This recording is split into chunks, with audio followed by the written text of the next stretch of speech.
The doorbell rang at 2:47 p.m. on a Tuesday afternoon. I remember the exact time because I had just finished reviewing my newest interior design portfolio and was about to pour myself a glass of iced tea. The sun streamed through my living room windows, catching the crystal vase on the mantel and throwing rainbows across the cream-colored walls. Everything in my life felt perfect, organized, beautiful. I had no idea that in the next 5 minutes, my entire world would crack wide open. I opened the door to find an elderly woman standing on my porch. She looked to be in her late 60s, thin and frail, wearing a simple gray cardigan despite the warm afternoon. Her eyes were watery and sad, and she clutched a worn leather purse against her chest like a shield. "Can I help you?" I asked, my professional smile in place. "Are you Simone Brooks?" Her voice trembled slightly. "Yes, I am. My name is Ruth Patterson. I need to speak with you about something very important. May I come in?" Something in her desperate expression made me step aside. I led her to my living room and she sat on the edge of my white sofa, looking like she might bolt at any moment. I sat across from her in the accent chair, my designer's eye automatically noting how out of place she looked in my carefully curated space. "Mrs. Patterson, what is this about?" She took a deep breath, and her hands shook as she opened her purse. "I have cancer. Stage 4. The doctors say I have maybe 6 weeks left, possibly less." "I'm so sorry," I said automatically, though I was confused about why she was telling me this. "I'm not here for sympathy, Mrs. Brooks. I'm here because I'm dying and I can't die with this on my conscience." She pulled out a manila envelope from her purse. "I'm here to tell you the truth about your husband." My stomach dropped. The room suddenly felt smaller, the afternoon sun too bright. "My daughter's name is Nicole Harper. She and your husband Gregory have been having an affair for 9 years. They have 2 children together. A boy who's 8 and a girl who's 6. The words hit me like physical blows. 9 years. 2 children.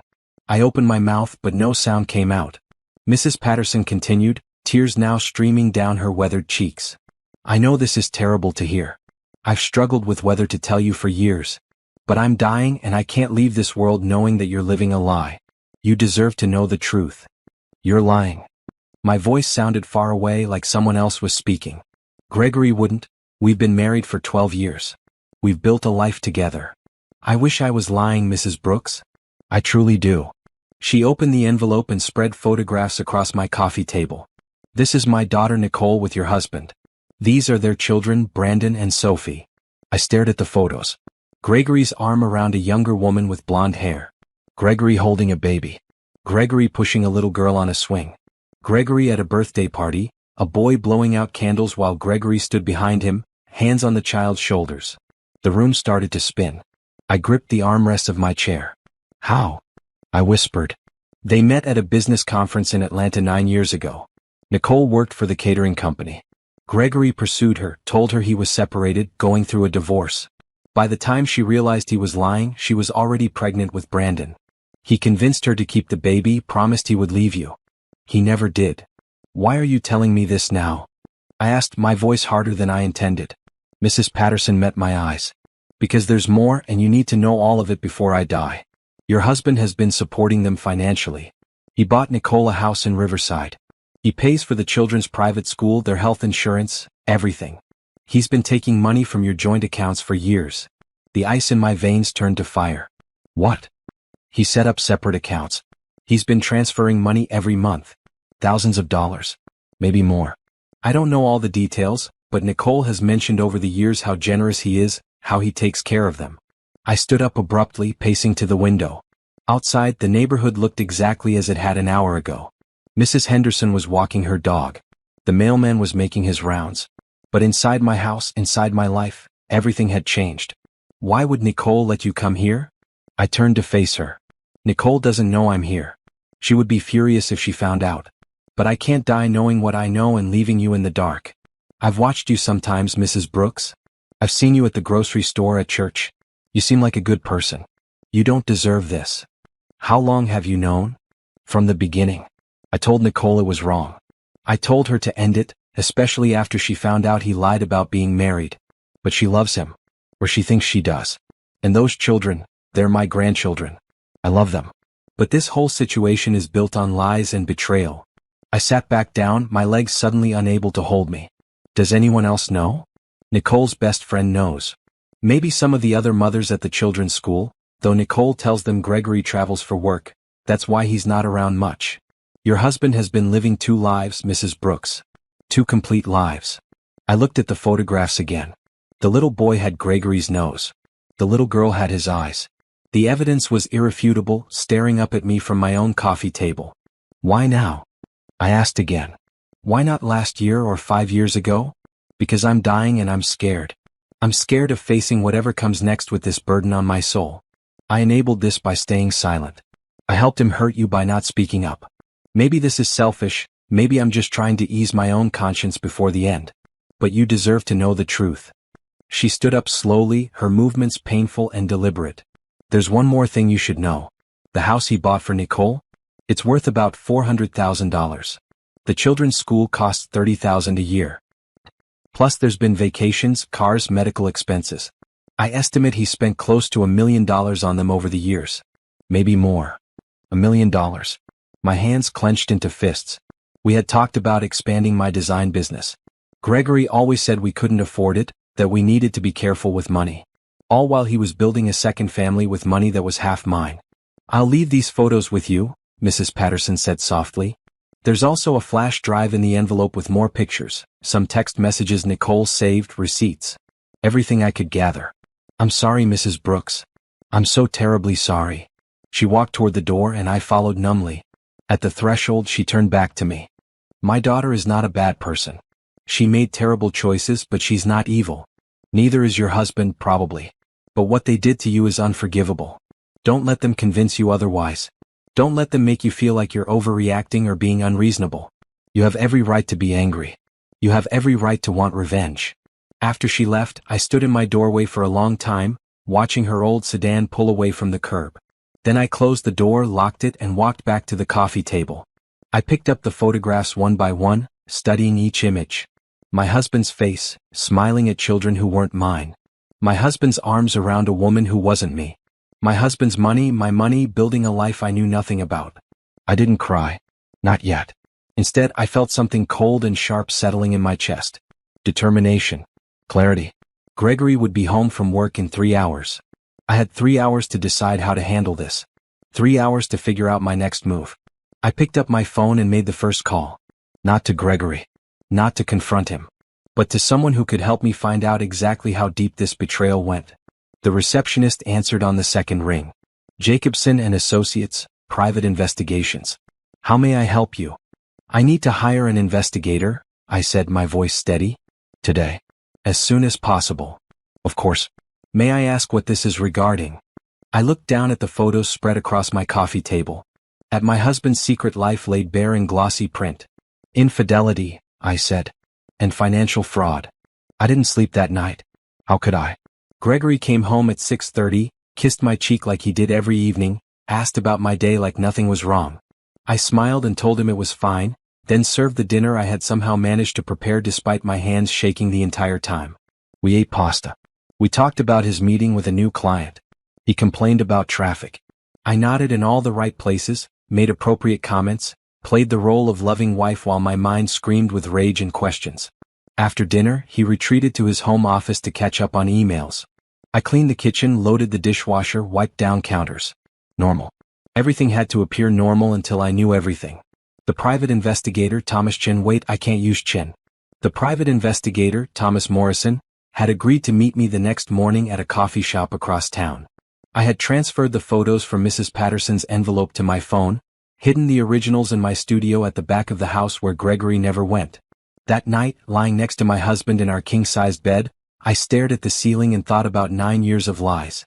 9 years of him coming home to me after spending time with them. 9 years of birthday parties, holidays, everyday moments with children I didn't know existed. How many times had he held me and thought of her? How many times had he said he loved me while supporting an entire second family? The next morning, I told Gregory the first had a client meeting. He barely looked up from his coffee and newspaper. Okay, babe. Have a good day. You too, I said, the words tasting like ash in my mouth. I met Thomas Morrison at the Blue Cup Cafe at 9 a.m. He was a middle-aged man with graying hair and kind eyes that had probably seen every variation of human betrayal. Mrs. Brooks, he said, shaking my hand. Thank you for meeting me. We sat in a corner booth. I showed him the photos, told him everything Mrs. Patterson had revealed. He took notes, asked questions, his expression neutral and professional. I need to know everything, I said. Every detail. Every dollar. Every lie. Can you do that? Yes. It will take about 2 weeks for a complete investigation. Maybe less if your husband isn't particularly careful about covering his tracks. He's been doing this for 9 years without me knowing. He's been careful. Thomas nodded. People get comfortable in their deception. They make mistakes. We'll find them. I also need a recommendation for a divorce attorney. The best one you know. I work with several. I'll send you 3 names. All excellent, all experienced with complex asset cases. Thank you. As I drove home, my phone rang. Unknown number. I almost didn't answer, but something made me pick up. Mrs. Brooks? An elderly, weak voice. Mrs. Patterson. Yes. I wanted to check on you. To see if you were okay. I know yesterday was... I can't imagine how difficult this is. I pulled over into a parking lot. Why do you really care, Mrs. Patterson? You let this go on for 9 years. Silence. Then, you're right to be angry with me. I deserve that. But I want you to know something else. Something I didn't tell you yesterday because it was already so much. My grip tightened on the steering wheel. What? Nicole thinks Gregory is going to leave you. He's been telling her that for years. Soon, he always says. Soon I'll tell Simone. Soon we'll be together properly. She believes him. She's planned her whole life around that promise. That's not my problem. No, it's not. But I thought you should know that Nicole has no idea you're finding out this way. She thinks she's going to eventually be Mrs. Gregory Brooks. She has no idea that the life she thinks she's building is about to collapse. Good. Mrs. Patterson coughed, a wet, painful sound. There's something else. Gregory told Nicole he was going to take her and the children to Cancun next month. He told her it was a family vacation, that he was ready to be seen with them in public. Nicole is thrilled. She's been posting about it on her private social media. Next month. The same time Gregory had told me he had a business conference in Chicago. Send me her social media information, I said. I will. Mrs. Brooks, I know I have no right to ask anything of you, but please, when this all comes out, please remember that those children are innocent. Brandon and Sophie didn't ask for any of this. I'm not interested in hurting children, Mrs. Patterson. But I am going to make sure their father pays for what he's done.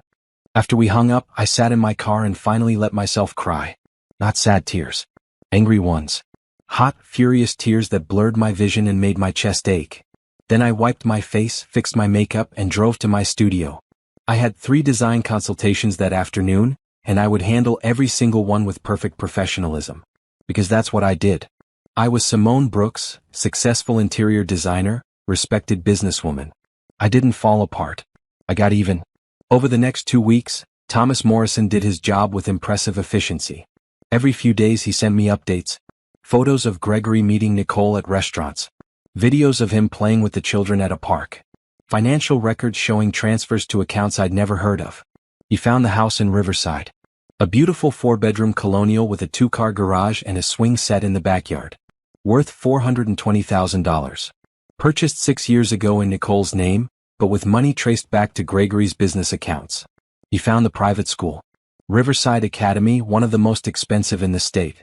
Both children enrolled, tuition paid annually from an account Gregory had opened without my knowledge. He found credit card statements.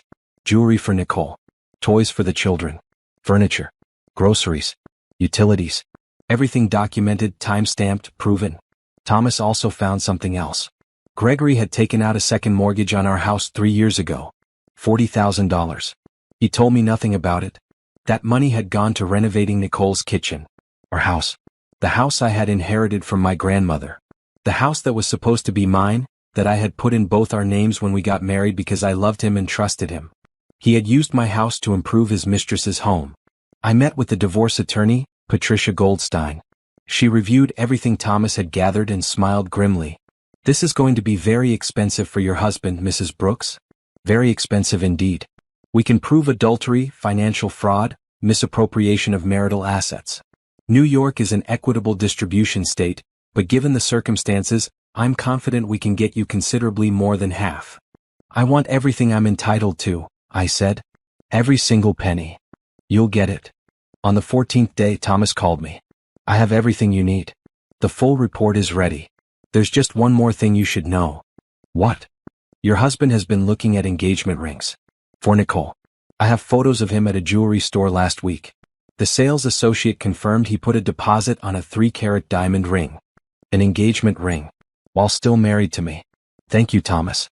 Send me the final bill along with the report. That evening, I made Gregory's favorite meal. Steak, roasted potatoes, green beans. I set the table with our good china. I wore the blue dress he always said he loved. What's the occasion? He asked when he got home, looking pleased and surprised. No occasion. Just wanted to do something nice. We ate dinner. We drank wine. He told me about his day, about the new contract he'd landed. He was in a good mood, relaxed, happy. After dinner, as he sat on the couch checking his phone, probably texting Nicole goodnight, probably texting his children, I went to my studio and retrieved the folder I'd been building. I walked back into the living room and placed it on the coffee table in front of him. What's this? He asked, barely glancing up from his phone. Open it. He set down his phone and opened the folder. I watched his face as he saw the first photograph. Him and Nicole at a restaurant. His expression shifted from confusion to recognition to pure terror in the span of 3 seconds. Simone, I can explain. Don't. My voice was ice. Don't say a single word. Just look at all of it. Every page. You owe me that much. He looked. I watched him turn page after page. Financial records. Photos. Screenshots of text messages. The property deed for the Riverside house. Tuition invoices. Credit card statements. Everything. His hands started to shake. His face went pale, then red, then pale again. When he reached the last page, he looked up at me with tears in his eyes. Simone, please. Let me explain. It's not what you think. It's exactly what I think, Gregory. 9 years. 2 children. Close to $1 million. A second mortgage on my grandmother's house. Did I miss anything? I love you. I never stopped loving you.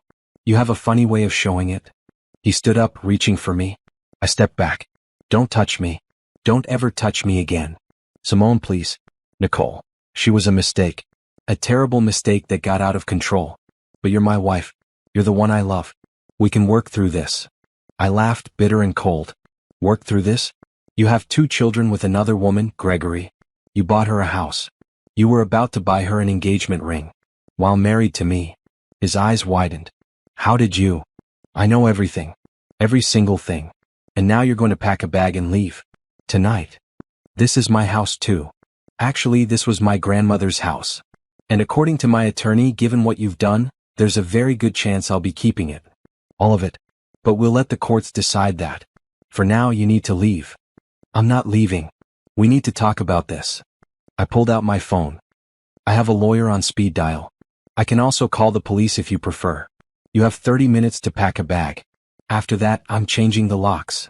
He stared at me like he'd never seen me before. Maybe he hadn't. Maybe he'd only ever seen what he wanted to see. A convenient wife. A woman who would never question him, never challenge him, never discover his secrets. You're making a mistake, he said, his tone shifting to anger. You're going to regret this. The only thing I regret is wasting 12 years on you. 29 minutes, Gregory. He packed. I watched him go upstairs, listened to him opening drawers and closet doors. He came down 20 minutes later with a suitcase and his laptop bag. At the front door, he turned to me one last time. I'll fight you on this. I'll fight for this house, for my money, for everything. Good, I said. Let's see how that works out for you. After he left, I locked the door, set the alarm, and sat down on my couch. The same couch where Mrs. Patterson had sat 2 weeks ago and changed my life. I picked up my phone and called the locksmith. Then I called Patricia. He knows, I said when she answered. I showed him everything. He left. Good. How are you holding up? I'm angry.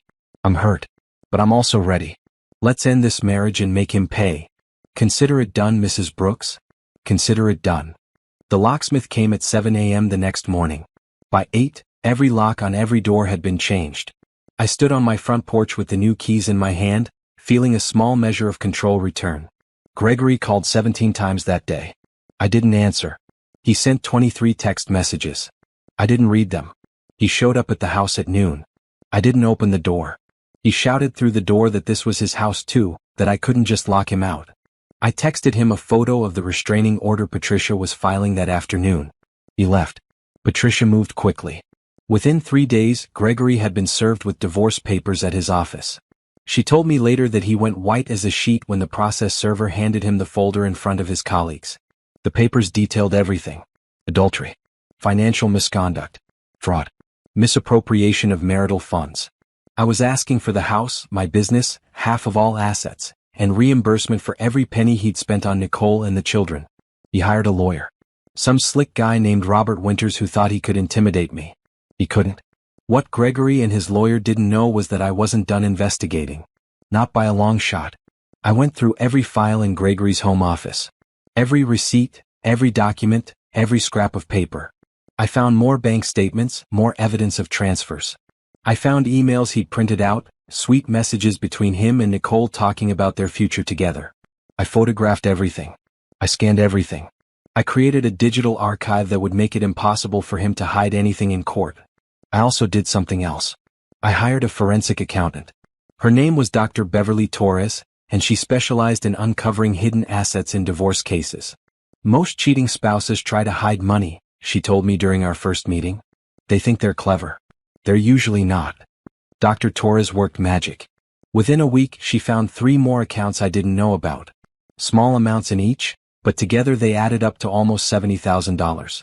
Money he'd been squirreling away, probably planning to use it to finally leave me and set up house permanently with Nicole. She also found something interesting. Gregory had been claiming certain business expenses on his taxes that were actually personal expenses for Nicole. Vacations listed as business trips. Gifts listed as client entertainment. The IRS would be very interested in that information. Are you planning to report him? Dr. Torres asked. Not yet. But I'm keeping that option available. While all this was happening, I maintained absolute silence toward Gregory. I didn't respond to his calls, his texts, his emails. I didn't engage when he tried to approach me at the grocery store or waited outside my studio. Patricia handled all communication through lawyers. Every desperate message he sent, every plea for us to talk, every promise that he would do anything to fix this went unanswered. I know the silence drove him crazy. Good. Meanwhile, I focused on my business. I had 3 major projects in progress and I threw myself into them with renewed energy. Work became my therapy. Choosing paint colors, selecting furniture, creating beautiful spaces for clients who appreciated my talent. It reminded me that I had value, that I was good at something, that my worth wasn't tied to being Gregory's wife. My assistant Rachel noticed the change in me. You seem different, she said one afternoon as we reviewed fabric samples. More focused, more, I don't know, determined. I'm getting divorced, I told her. I kept it quiet, but the papers had been filed. People would find out soon enough. Her eyes widened. Oh, Simone. I'm so sorry. Don't be. It's the best decision I've ever made. I told her some of the story. Not all of it, but enough that she understood. What a complete jerk, she said, anger flashing in her eyes. 9 years? 2 kids? That's not a mistake. That's a whole other life. Exactly. Are you okay? Really okay? I thought about that question. Was I okay?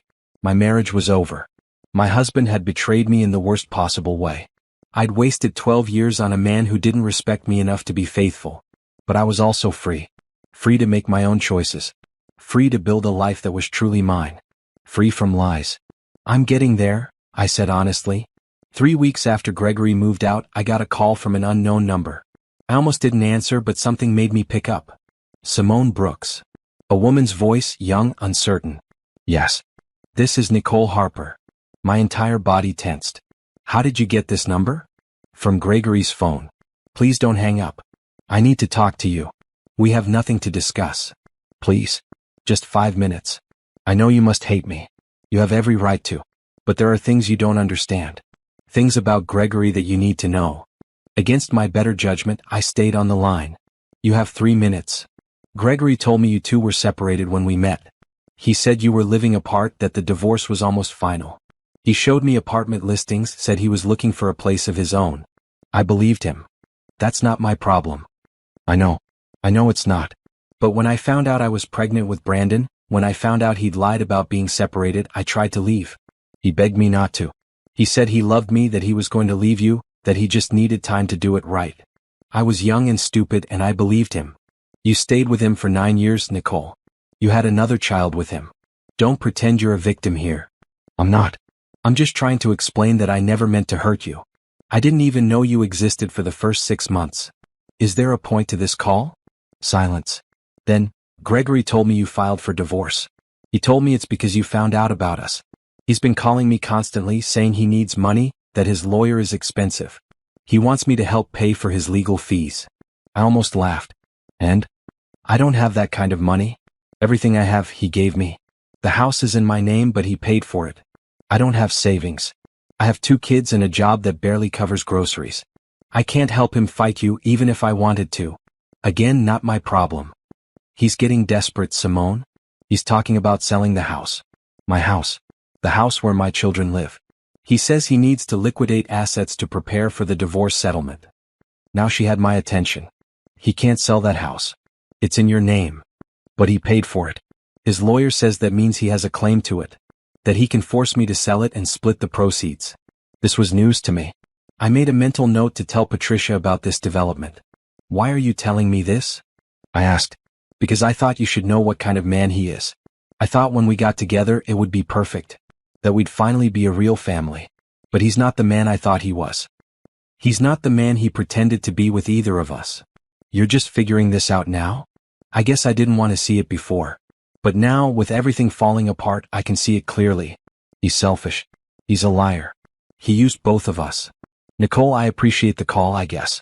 But I don't want a relationship with you. I don't want updates about Gregory. I don't want to bond over how terrible he is. I just want to be done with all of this. I understand. I wanted you to know that I'm sorry. Really sorry. And I wanted to warn you that he's getting desperate. Desperate people do stupid things. After we hung up, I sat with that conversation for a long time. Nicole had sounded genuine, broken even. But I couldn't let myself feel sympathy for her. She had made choices. She had stayed with a married man for 9 years. She had given him 2 children knowing he had a wife. Her consequences were her own to deal with. That evening, I called Patricia and told her about Gregory's plan to sell the Riverside house. He can't do that without a court order, she said. And given that he used marital funds to purchase it, we can argue that you have an interest in that property too. Let him try. It'll just make him look worse. Nicole sounded scared. She said he's getting desperate. He should be scared. We have him dead to rights. The evidence is overwhelming. His lawyer knows it too. I've spoken with Robert Winters. He's already trying to negotiate a settlement because he knows they'll lose in court. I don't want to settle. I know. But I want you to be prepared. Gregory might offer you a deal. He might try to give you some of what you want in exchange for you agreeing not to pursue certain things. Like what? Like reporting his tax fraud to the IRS. Like going after the house in Riverside. Like demanding he pay back every penny he spent on Nicole and the kids. I thought about that. I want him to pay for what he did. And he will. But think about what you really want. Do you want revenge or do you want to move on with your life? Because sometimes the best revenge is taking what you're owed and walking away to build something better. She was right, though I didn't want to admit it. Dragging this out for years, fighting over every detail, it would keep me tied to Gregory and his mess. I'll think about it, I said. Take your time. We're in a strong position. We can afford to be patient. Over the next few days, I did think about it. I thought about what I really wanted. Justice, yes. Compensation for what had been stolen from me, absolutely. But more than that, I wanted freedom. I wanted to be done with Gregory, done with Nicole, done with all of it. I wanted my life back. Better than it had been before. Stronger. Mine. 1 week later, Gregory's lawyer called Patricia with a settlement offer. Gregory would give me the house, my business, 60% of all remaining assets, and he would refinance the second mortgage so I wasn't responsible for that debt. In exchange, I would agree not to pursue the Riverside property, not to demand reimbursement for money spent on Nicole and the children, and not to report the tax issues to the IRS. Patricia presented the offer to me over lunch at an upscale bistro downtown. It's a good offer, she said. Better than good, actually. You'd walk away with the house, your business, and about $800,000 in cash and investments. What does he walk away with? About $500,000, the Riverside house that he'll probably have to sell, and his business that's currently losing clients because word has gotten out about the affair. He's losing clients? Apparently people don't want to work with someone who cheated on his wife for 9 years and has a secret family. Bad for business. I sipped my water thinking. $800,000. The house. My business. Freedom from all of this. What do you think I should do? I asked. Patricia set down her fork and looked at me seriously. I think you should take it. You could fight for more, drag this out for another year, spend a fortune on legal fees and maybe get a bit more. Or you could take this very generous settlement, be done with him and start building your new life now. Today. I want him to suffer. He is suffering. His marriage is over. His reputation is ruined. He's losing his business. He'll be paying child support for 2 kids for the next decade. Trust me, Simone, he's suffering plenty. I thought about that night Mrs. Patterson had knocked on my door. The shock, the devastation, the rage. I thought about the past month of investigation, documentation, preparation. And I thought about the future. About what I could do with $800,000 and complete freedom. About the business I could build, the life I could create. I'll take it, I said. But I want one more thing. What's that? I want it in writing that he never contacts me again.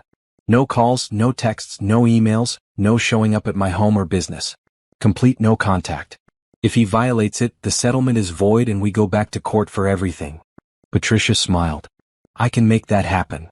3 days later, I signed the divorce settlement. Gregory signed it too in a separate room with his lawyer. We never saw each other. Just like that, my 12-year marriage was over. I walked out of the lawyer's office into bright afternoon sunshine. The sky was brilliant blue, the air crisp and clean. I got in my car, drove to my house now, and sat in the driveway for a long moment. Then I called Rachel. Clear my schedule for the rest of the week, I said. Is everything okay? Everything is perfect. I just signed my divorce papers and I'm about to start the next chapter of my life. The Friday evening I confronted Gregory felt like it happened in another lifetime, though it had only been a month ago. I had been so angry, so hurt, so determined to make him feel even a fraction of the pain he'd caused me. Now, standing in my kitchen, final divorce papers on the counter, I felt something different. Not quite peace, not yet. But something close to it. Closure maybe. Or just exhaustion from carrying around so much rage. The house was mine. The papers confirmed it. Gregory had signed over his share, refinanced the second mortgage he'd taken out without my knowledge. I didn't owe him anything. He didn't owe me anything except to stay out of my life forever. I poured myself a glass of wine and walked through each room. Without Gregory's presence, the house felt different. Lighter somehow. The home office where he used to hide was now empty, ready to be transformed into something useful. An expanded studio for my design work, maybe. Or a library. Something that was just mine. My phone buzzed. Rachel. How does it feel to be officially single? She asked. Strange. Good. Weird. All of the above. We're taking you out tonight. No arguments. Drinks, dinner, dancing. You've been working nonstop for a month. Time to celebrate. I don't know if I'm ready for celebrating. You just got rid of a lying, cheating husband and came out on top. If that's not worth celebrating, I don't know what is. She had a point. That night, Rachel picked me up in her red convertible. She'd brought reinforcements. My best friend since college, Tasha, was in the passenger seat and my younger sister Candace was in the back. Divorce party, Tasha announced as I climbed in. Whether you like it or not. They took me to a trendy restaurant downtown, the kind of place Gregory always said was too expensive for just dinner. We ordered too much food, drank too much wine, and laughed until my face hurt. Tell us the truth, Candace said over dessert. How are you really doing?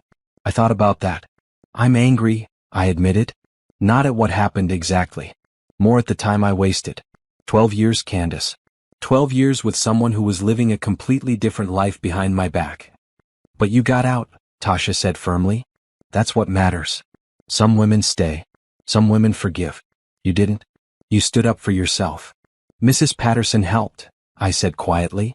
If she hadn't come to my door, I might still be living that lie. How is she? Rachel asked. Have you heard from her? I shook my head. Not since right after I confronted Gregory. She called to check on me, but I haven't spoken to her since. I know she's dying. I should probably, I don't know, thank her somehow. You don't owe her anything, Candace said. She enabled that affair for 9 years. I know, but she also ended it. She gave me the truth when no one else would. After dinner, they insisted on taking me to a club. The music was too loud, the lights too bright, but something about the energy of the place, the press of people dancing and laughing and living their lives, made me feel alive in a way I hadn't in weeks. We danced. I let myself get lost in the music, in the movement, in the simple joy of being young and free and unattached. Men approached me. I politely declined their offers to buy me drinks. I wasn't ready for that yet. Maybe I never would be. But it felt good to be noticed, to be seen as Simone, not as Gregory's wife. Around midnight my phone buzzed. Unknown number. I stepped outside into the quieter air of the patio to check it. A text message. From Gregory. I know I'm not supposed to contact you. But I need you to know that I'm sorry. I'm so sorry, Simone. I never meant to hurt you. I made terrible choices and I lost the best thing that ever happened to me. I just wanted you to know that. I stared at the message for a long time. Part of me wanted to respond, to tell him exactly what I thought of his apology. But that would be engaging and I was done engaging. Instead, I forwarded the message to Patricia with a note. He violated the no contact clause. What are my options? She responded within minutes. I'll send a formal warning to his lawyer. One more violation and we can pursue penalties. Don't respond to him directly. I deleted Gregory's message and went back inside to my friends. Everything okay? Tasha asked. Everything's fine. Gregory being stupid. Patricia's handling it. Forget him, she said, handing me a fresh drink. Tonight is about you. About new beginnings. We stayed out until 2 a.m. When Candace finally dropped me off at home, I was exhausted and happy and more relaxed than I'd been in months. Inside my quiet house, I changed into comfortable clothes and made tea. I sat on my couch, the same couch where this had all started, and thought about how much had changed. A month ago my life had imploded. Tonight I danced with my friends and felt genuinely happy. It wasn't a complete transformation. I still had moments of anger, of grief for the time I'd lost. But I was healing. Slowly, imperfectly, but healing. The next morning I woke up to a voicemail. Mrs. Patterson. Her voice was weaker than I remembered, breathless and strained. Mrs. Brooks, this is Ruth Patterson. I heard the divorce was finalized. I wanted to congratulate you. I know that probably sounds strange, but I'm proud of you for standing up for yourself. I also wanted to let you know that I'm in hospice now. The doctors say I have maybe a week left. I was hoping, if you had time, that you might come visit me. I have something I'd like to give you. No pressure. I understand if you don't want to. But I'd like to see you one more time before I go. I listened to the message 3 times. Then I called the hospice facility and asked for visiting hours. That afternoon, I drove across town to Riverside Hospice Center. It was a peaceful place, all soft colors and gentle music, designed to make death less frightening. Mrs. Patterson's room was at the end of a long hallway. I knocked softly and a nurse opened the door. She's awake, the nurse said kindly. But she tires easily. Try not to stay too long. I stepped inside. Mrs. Patterson looked tiny in the hospital bed, her skin almost translucent, her breathing labored. But her eyes lit up when she saw me. You came, she whispered. I got your message. I sat in the chair beside her bed. I wasn't sure you would. I wouldn't have blamed you if you hadn't. How are you feeling? She managed a weak smile. Dying. But I suppose that's to be expected. How are you? The divorce is final. I got the house, my business, most of the assets. Gregory is out of my life. Good. That's good. She reached for my hand with her thin, cold fingers. I'm so glad you found the strength to leave him. So many women don't. You gave me that strength. You gave me the truth. Tears filled her eyes. I should have told you years ago. I'll go to my grave regretting that I didn't. You told me when you were ready. That's what matters. She gestured weakly to the bedside table. There's a box there. For you. I picked up a small wooden jewelry box, beautifully carved with intricate designs. My mother gave me that box when I got married, Mrs. Patterson said. Inside is some jewelry. Nothing expensive, but some pieces have been in my family for generations. I want you to have them. Mrs. Patterson, I can't. Please. I have no one else to give them to. Nicole. Nicole made her choices. She'll be fine. But you remind me of who I was when I was young. Strong. Independent. Unwilling to settle for less than you deserve. Take them. Please. I opened the box. Inside were several pieces. A pearl necklace. A silver bracelet. A pair of earrings with small sapphires. They're beautiful, I said honestly.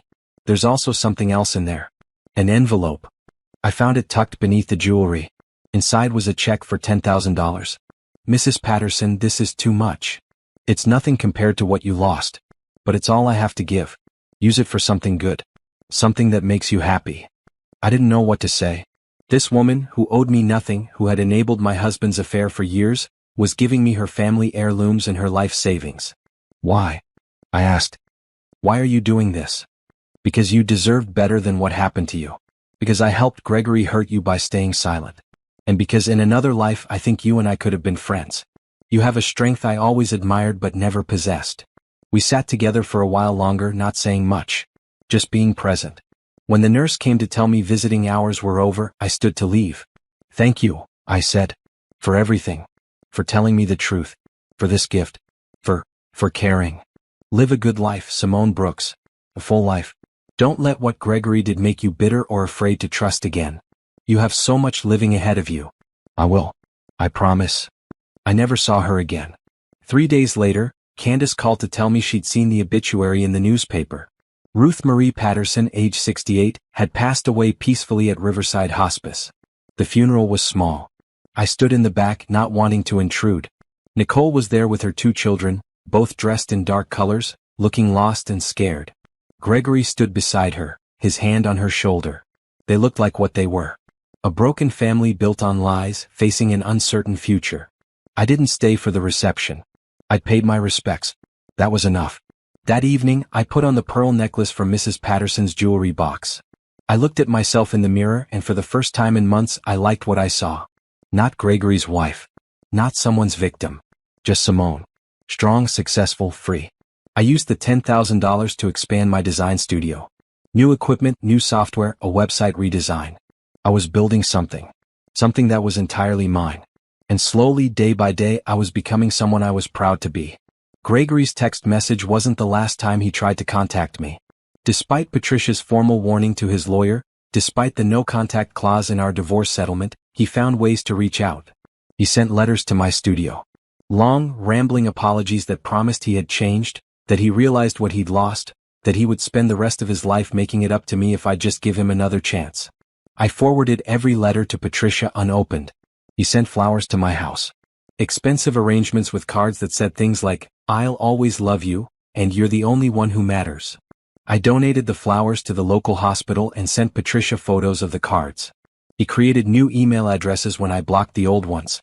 He sent messages saying he'd made the biggest mistake of his life, that Nicole meant nothing to him, that their relationship was over. I set up filters to send anything from him directly to spam. The most pathetic attempt came on what would have been our 13th wedding anniversary. He showed up at my house at 7 a.m. with coffee and bagels, the breakfast we used to share every Sunday morning. I didn't answer the door. I called the police instead. The officer who responded was a woman in her 40s with tired eyes and a no-nonsense attitude. "Ma'am, is this man threatening you?" she asked. "Not physically. But we have a court order that says he's not allowed to contact me. He keeps violating it." She walked over to Gregory, who was still standing on my porch with his coffee and bagels, looking like a kicked puppy. "Sir, I need you to leave this property. Now. I just want to talk to my wife."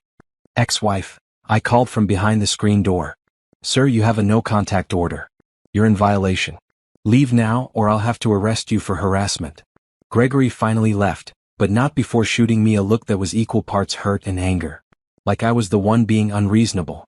Like I was the one who had destroyed our marriage.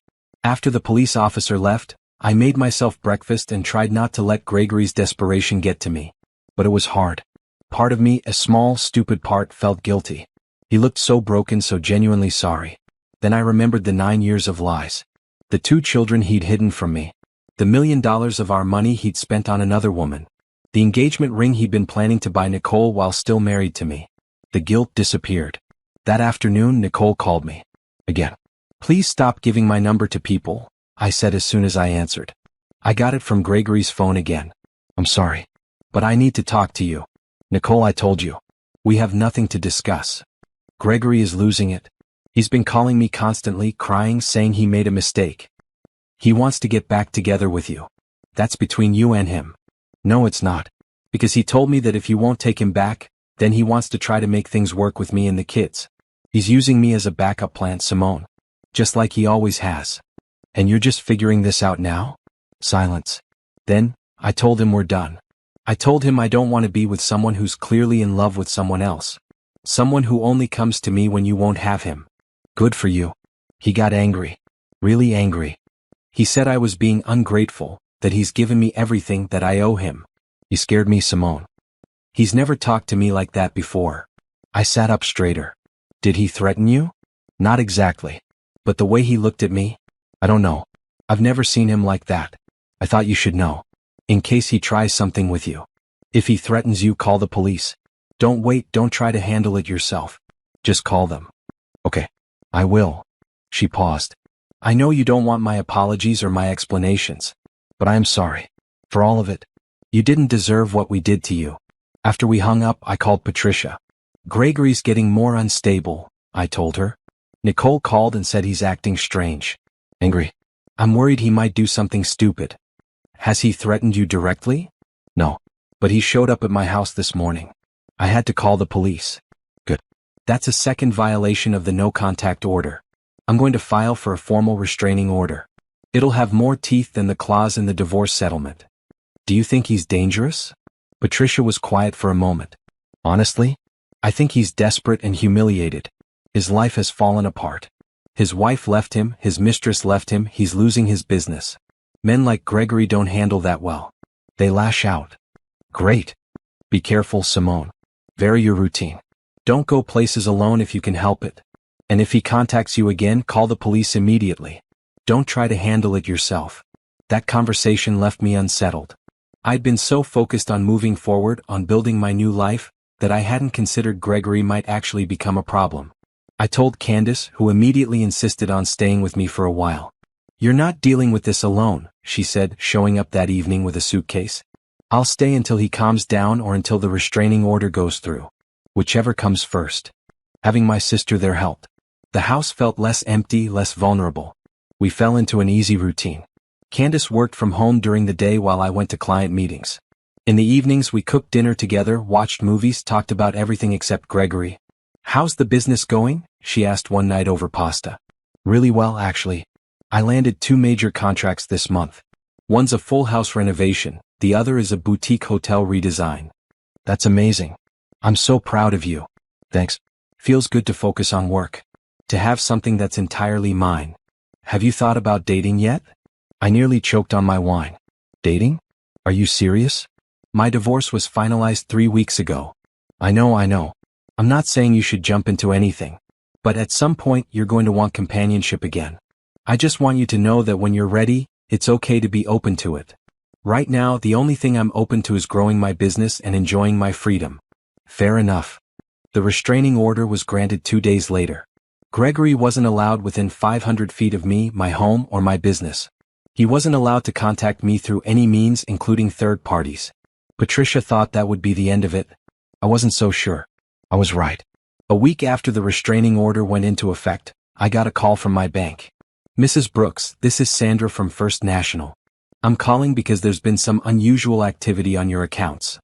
My stomach dropped. What kind of activity? Someone attempted to access your accounts using your social security number and personal information. Our security system flagged it as suspicious and blocked the attempt. But I wanted to alert you immediately. When did this happen? About an hour ago. The attempt came from an IP address in this city. Do you know anyone who might have access to your personal information? My ex-husband, I said grimly. We just got divorced. I see. I'm going to recommend you change all your passwords immediately and set up 2-factor authentication on all your accounts. I'm also filing a fraud report. After I hung up, I called Patricia. He tried to access my bank accounts. When? This morning. The bank blocked it, but Patricia, he's escalating. This is criminal activity. You need to file a police report. Now. I did. The officer who took my report was sympathetic but realistic. Without proof that it was specifically your ex-husband, there's not much we can do. But we'll open an investigation. In the meantime, I'd recommend changing all your passwords, monitoring your credit, and staying vigilant. That night, I changed every password I had. Email, bank accounts, credit cards, social media, everything. I set up alerts on my credit report. I felt like I was under siege in my own life. This is insane, Candace said, watching me work through my laptop. He can't just accept that it's over? Apparently not. What's his endgame here? What does he think is going to happen? That you'll just forgive him and take him back? I don't know what he's thinking. I don't think he knows what he's thinking. The harassment continued in smaller ways. Gregory would drive slowly past my house late at night. I installed security cameras and caught him on video. He'd wait outside my studio, sitting in his car across the street, just watching. My assistant started walking me to my car every evening. He sent gifts to my clients, trying to sabotage my business relationships. Flowers with cards that said things like, "From Simone's loving husband, sorry for any inconvenience."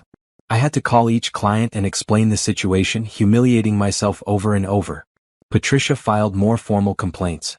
The police issued warnings. But short of Gregory making an explicit threat, there wasn't much anyone could do. "This is what abusers do," my therapist told me during one of our sessions. I'd started seeing her a month after the divorce, needing someone professional to help me process everything.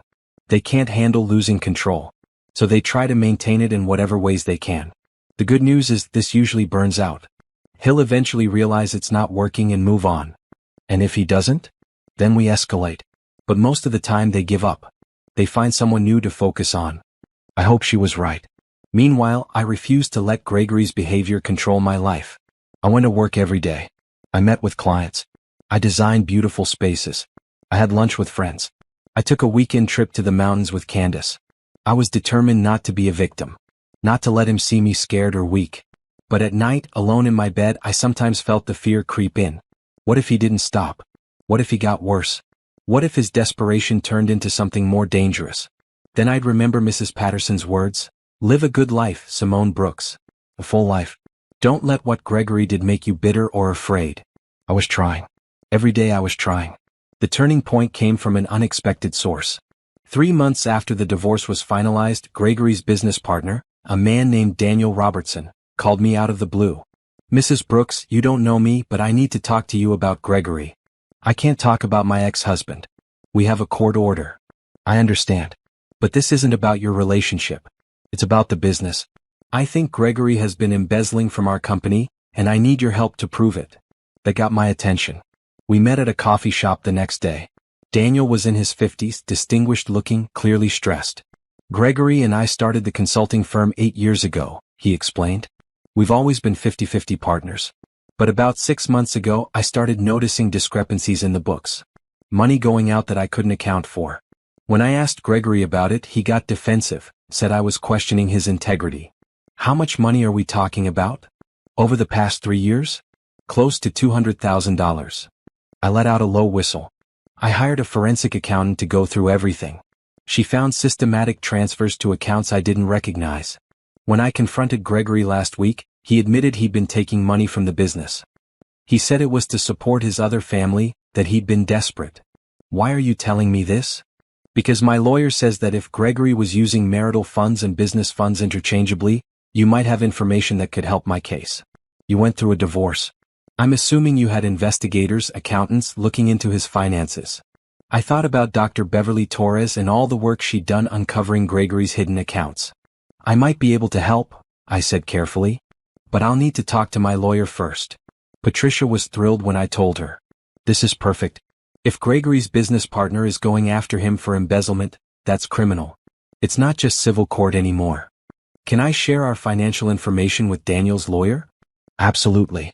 In fact, I think you should. The more trouble Gregory faces, the less time he'll have to harass you. I met with Daniel's lawyer and provided copies of everything Dr. Torres had found. Bank statements showing transfers from business accounts to personal accounts.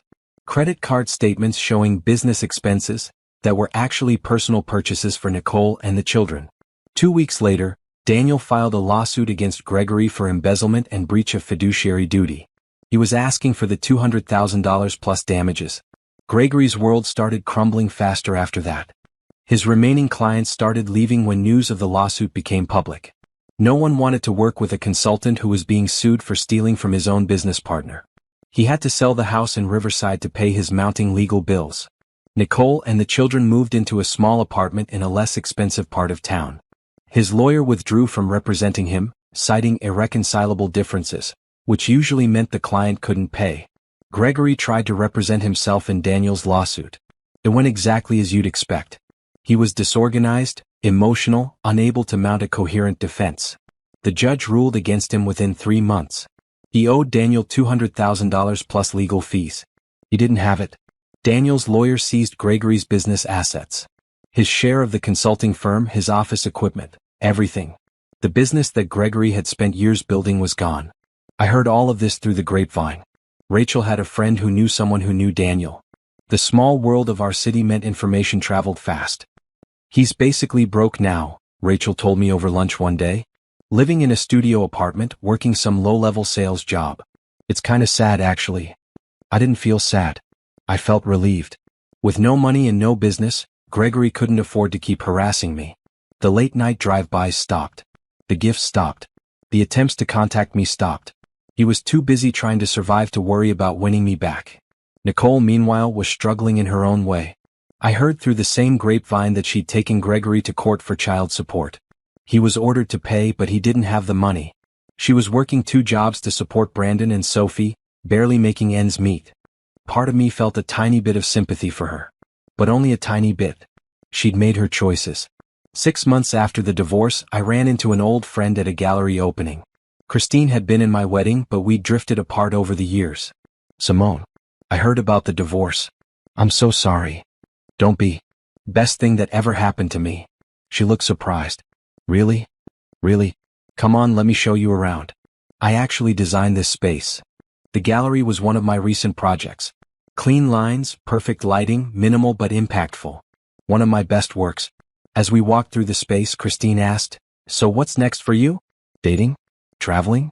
What does life after Gregory look like?" Right now, it looks like work. I'm opening a second location of my design studio. Taking on bigger projects. Building something real. That sounds amazing. It is. For the first time in years, I feel like I'm in control of my own life. I make my own decisions. I spend my money how I want. I don't have to answer to anyone. You seem happy. Actually happy. I am, I said, realizing it was true. I really am. That night, I went home to my house, my beautiful house that was entirely mine, and poured myself a glass of wine. I sat on my back deck looking at the stars and thought about how far I'd come. A year ago, I'd been living a lie, married to a man who was living a double life. I'd been comfortable but not happy. Settled but not satisfied. Now I was divorced, financially secure, professionally successful, and genuinely content. Gregory had tried to destroy me. He'd stolen from me, lied to me, betrayed me in the worst possible way. But I'd survived. More than survived. I'd thrived. I'd taken everything he tried to hide and turned it into my advantage. I'd used the settlement money to expand my business. I'd used the pain to fuel my ambition. I'd used the anger to set boundaries and demand respect. And now, while Gregory struggled to pay rent on a studio apartment, while he worked a job he hated for a fraction of what he used to make, while he faced the consequences of his choices, I was here. Free. Happy. Victorious. The next morning, I got an email from a major design magazine. They wanted to feature me in an article about up-and-coming interior designers in the region. I said yes. 2 weeks later, a photographer came to my studio. They took pictures of me in my workspace, surrounded by fabric samples and paint chips and design sketches. They photographed some of my completed projects. The interviewer asked me about my design philosophy, my inspiration, my vision for the future. I believe spaces should reflect the people who inhabit them, I said. They should be authentic, beautiful, and entirely their own.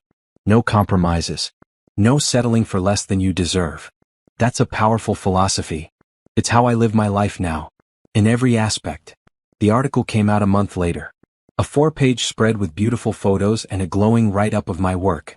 The magazine called me a rising star in the design world and a talent to watch. Orders flooded in. Clients from across the state, some from out of state, reaching out for consultations. My calendar filled up for months in advance. I hired 2 new assistants to help handle the workload. I started looking at commercial real estate for my second location. Everything was falling into place. One evening, as I was locking up my studio, I saw a familiar car across the street. Gregory's old sedan, the one he'd driven before all this started. He got out and walked toward me. I immediately pulled out my phone, ready to call the police. "Wait," he said, holding up his hands. "Please. I'm not here to harass you. I wanted to tell you something. You're violating the restraining order." "I know. And after this, I'll leave you alone forever. I promise. I just need to say this once." Against my better judgment, I waited. But I kept my finger on the call button. "You won," he said simply. "You completely won. I lost everything. My business, my money, my reputation. Nicole wants nothing to do with me. My kids barely know me. I'm working retail at a department store, Simone. Me. Can you believe that? What do you want? Sympathy? No. I want you to know that you were right. About everything. I was a terrible husband. I made unforgivable choices. I hurt you in ways I can't even fully comprehend. And now I'm paying for it. Every single day I'm paying for it. Good. He flinched. I deserve that. I deserve all of this. I just wanted you to know that I understand now. I understand what I lost. Not just the money or the business. I lost you. And you were the best thing in my life, and I was too stupid and selfish to see it until it was too late. Is that all? That's all. I'll leave you alone now. For real this time. I'm sorry, Simone. I'm so sorry. He walked back to his car and drove away. I stood there for a long time, processing what had just happened. Then I got in my car and drove home. I didn't feel triumphant. I didn't feel vindicated. I just felt done. Done with Gregory. Done with the anger. Done with the whole situation. I called Patricia and reported the restraining order violation, but I also told her I didn't want to pursue charges. Are you sure? She asked. I'm sure. He's already lost everything. I don't need to take anything else from him. I just need him to stay away. Okay. I'll send a final warning to him. But Simone, if he contacts you again. I know. I'll call the police. But I don't think he will. He looked broken. That night I finally let myself cry. Not for Gregory. Not for my marriage. But for the years I'd lost, the trust that had been shattered, the innocence I'd never get back. And then, when the tears stopped, I washed my face, made myself tea, and opened my laptop. I had work to do. A business to build. A life to live. And nothing, absolutely nothing, was going to stop me. I didn't seek out information about Gregory after that night in the parking lot. But in a city this size, news travels. Especially when someone falls as far and as publicly as he did. Rachel's friend who knew Daniel kept me updated whether I wanted to hear it or not. Gregory's working at that department store in the mall, she mentioned one day while we reviewed fabric samples. The one that's always having sales. I don't need to know this, I said. I know. But I thought you'd want to know he's not going to be a problem anymore. He's barely making enough to pay child support. I focused on the fabric swatches in front of me. Forest green or deep burgundy for the hotel lobby chairs. 3 months later, more news. Nicole left him, Rachel said. Took the kids and moved to Colorado. Her sister lives there. Gregory doesn't even have visitation because he can't afford to travel. Rachel. I know. You don't want to hear it. But come on, doesn't it feel good to know that karma actually works sometimes? I selected the burgundy fabric. What feels good is landing the hotel contract and doing excellent work. Gregory's life is not my concern. But I'd be lying if I said I didn't feel a small sense of satisfaction. Not happiness at his suffering exactly. More like relief that justice had been served. 6 months after that, Candace called me. You'll never guess who I saw today. I probably don't want to know. Gregory. At the grocery store. He was buying the cheapest versions of everything, checking his phone calculator before putting things in his cart. He looked terrible, Simone. Gray hair, wrinkled clothes like he'd aged 20 years. Candace. I'm just saying. The universe handled him for you. You didn't even have to do anything. She was right. I hadn't done anything except protect myself and take what was rightfully mine. The rest, Gregory had done to himself. His business partner's lawsuit had destroyed his professional reputation. His affair had destroyed his personal relationships. His financial crimes had destroyed his stability. I'd simply walked away and built something better. My second studio location opened on a bright Saturday morning in May. The space was beautiful, all windows and light, 3 times the size of my original studio. I designed it myself, every detail perfect. Local press came to the opening. That article in the design magazine had raised my profile, and now people were interested in my story. Not the divorce, thankfully. They didn't know about that. They were interested in the businesswoman who'd built a successful firm from the ground up. What's your secret? A reporter asked me. No secret. Just hard work, good taste, and refusing to settle for less than excellent. Any advice for aspiring designers? Trust yourself. Don't let anyone tell you what you should want or who you should be. Build the life and career that makes you happy, not the one that makes other people comfortable. The reporter scribbled notes. That sounds like it comes from personal experience. It does. I spent too many years making myself smaller to fit into someone else's vision. Never again. That evening, after all the guests had left and the press had gone home, I stood alone in my new studio and felt a wave of pure contentment wash over me. This was mine. All of it. My vision, my work, my success. No one could take it from me. No one could diminish it. No one could claim they'd helped me build it. It was entirely, completely, proudly mine. My phone rang. Unknown number.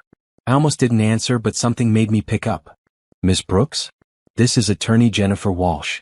I'm handling the estate of Ruth Patterson. My breath caught. Yes.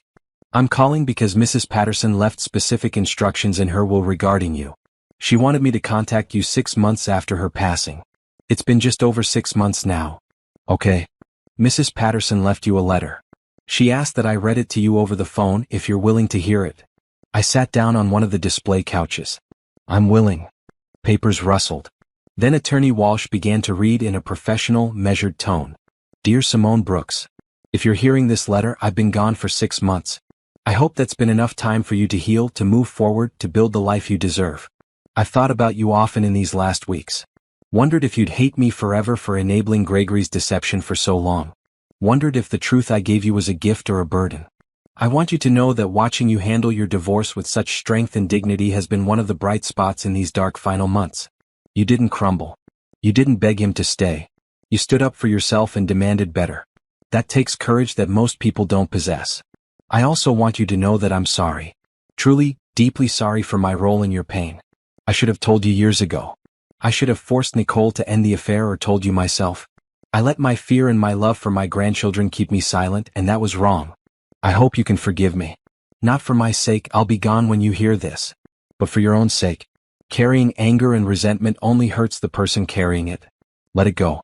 Let all of it go. Focus on the beautiful life you're building. I've already given you my mother's jewelry and some money. But there's one more thing I want you to have. In my safe deposit box at First National Bank, there's an envelope with your name on it. Inside you'll find the deed to a small property I own in the mountains. A cabin on 2 acres. It's not much, but it's peaceful. I used to go there when I needed to think, to escape, to breathe. I want you to have it.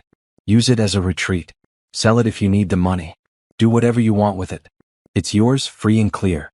Think of it as my final apology and my parting gift to a woman I wish I'd known better and treated better. Live well, Simone Brooks. Live fully. And don't waste another moment of your precious life on people who don't deserve you. With respect and regret, Ruth Patterson. I sat in silence for a long moment after Attorney Walsh finished reading. Miss Brooks? Are you still there? Yes, I'm here. Mrs. Patterson's safe deposit box key is being held at First National. I can arrange for you to access it whenever you're ready. Thank you. Oh, I'll call them next week. After we hung up, I sat in my empty studio as evening light faded outside the windows. A cabin in the mountains. A final gift from a dying woman who'd felt guilty for her silence. I thought about Mrs. Patterson, frail and weak in her hospice bed, giving me her jewelry and her money, telling me to live a good life. She'd been dying while I was fighting for my divorce. Dying while Gregory was harassing me and Nicole was calling me. Dying while her whole family fell apart because of the secrets that had finally come to light. And with her last bit of strength, she tried to make amends. I did go to the bank the following week. The safe deposit box contained exactly what Attorney Walsh had described. A deed to a property in the mountains 2 hours north of the city. And a set of keys. That weekend I drove up to see it. The cabin was small but charming. 2 bedrooms, 1 bathroom, a cozy living room with a stone fireplace. The 2 acres were heavily wooded, peaceful, private. A small stream ran through the back of the property. I stood on the porch and breathed in clean mountain air. No noise except birds and wind in the trees. No stress except what I brought with me. No pressure except what I put on myself. It was perfect. I decided to keep it. Not as an investment but as a retreat. A place to go when the city got too loud, when work got too stressful, when I needed to remember who I was and what I'd survived. Over the next few months, I spent weekends fixing it up. New paint, new furniture, small renovations. I turned it into another showcase of my design work, rustic but elegant, comfortable but sophisticated. I started going there once a month. Sometimes I brought work. Sometimes I brought books. Sometimes I just brought myself in the silence. It became my sanctuary. Meanwhile, back in the city, my business continued to grow. I hired more staff. Took on bigger projects, got written up in more magazines, became known as one of the top designers in the region. People would ask me how I'd built such a successful business so quickly. I'd smile and say hard work and determination. I didn't tell them about the divorce settlement that had funded my expansion. I didn't tell them about the betrayal that had fueled my ambition. That was my story and I didn't owe it to anyone. 1 year after Mrs. Patterson's death, I got a letter in the mail. From Nicole. I almost threw it away without reading it, but curiosity got the better of me. The letter was short. Dear Simone, I don't expect you to read this, but I needed to write it anyway. I'm in Colorado now with Brandon and Sophie. We're doing okay. Not great, but okay. I got a job as a hotel manager. The kids are in public school.